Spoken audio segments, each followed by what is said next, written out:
Hey, Trader Joe's. I just figured I'd do another video today on this. What I did was I added a piece of gutted paracord. I made my own little lanyard for it. Just a couple of knots in it just to give it a little bit of grip. But there was these, the nylon 7 strands that are inside the paracord. I took it out so that it could avoid the tip. By being a little thinner. Otherwise, what happens is the hole in the end of the handle, for the lanyard, it does get the blade tip enters into that hole for whatever reason. It's probably an oversight, I would think. I can't imagine, if there was something that went from one side to the other, how it wouldn't get cut. So that's a flaw, either the handle was supposed to be longer or the blade was supposed to be a little shorter, whatever. So I added that, and it kind of makes it easier to pull out of the pocket. One solution I've kind of found was I saw on Solo's knife reviews. It talks about how this is with the dual gunner grips, the retention of the pocket clip to the side of the scale here with this texturing makes it difficult to get the knife out of the pocket without damaging the pocket.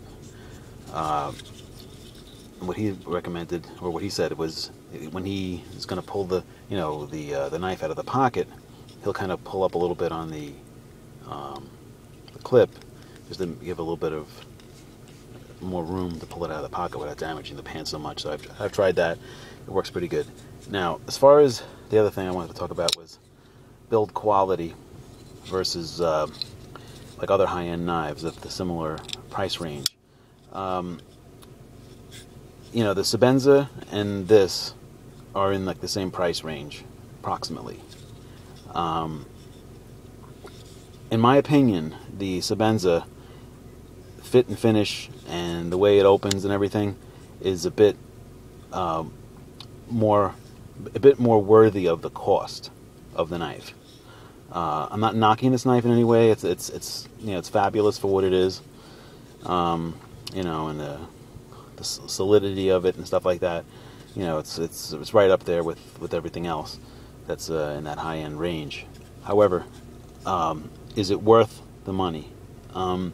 It's as far as you can't really put a price on. A value on worth.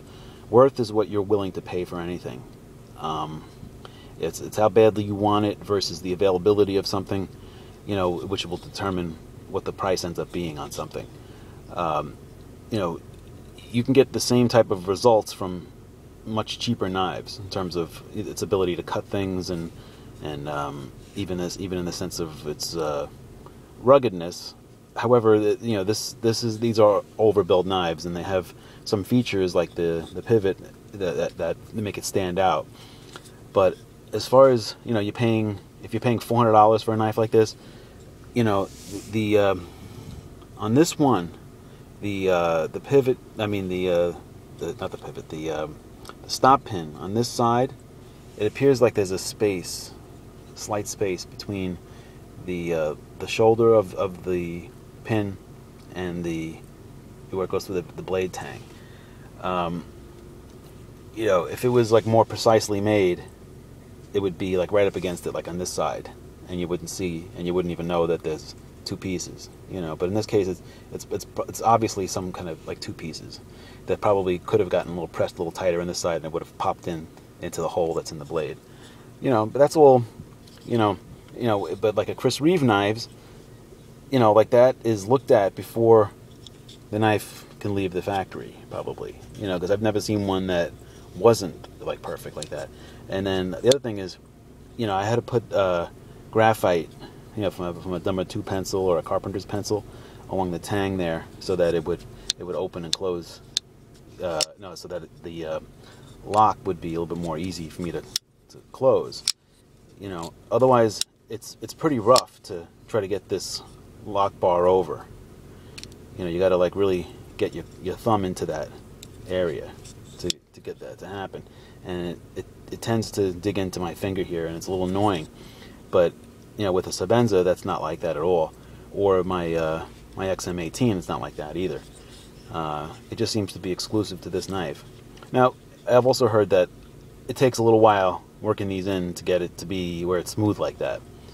And, you know, but for the same money, if you're expecting a brand new knife to be like that, you know, if you're paying, you know, high dollars like that, I think it should be, you know, as perfect as could be when you get it, if it's brand new. I mean, and this was used, and it was still like that because it probably wasn't used that much, you know.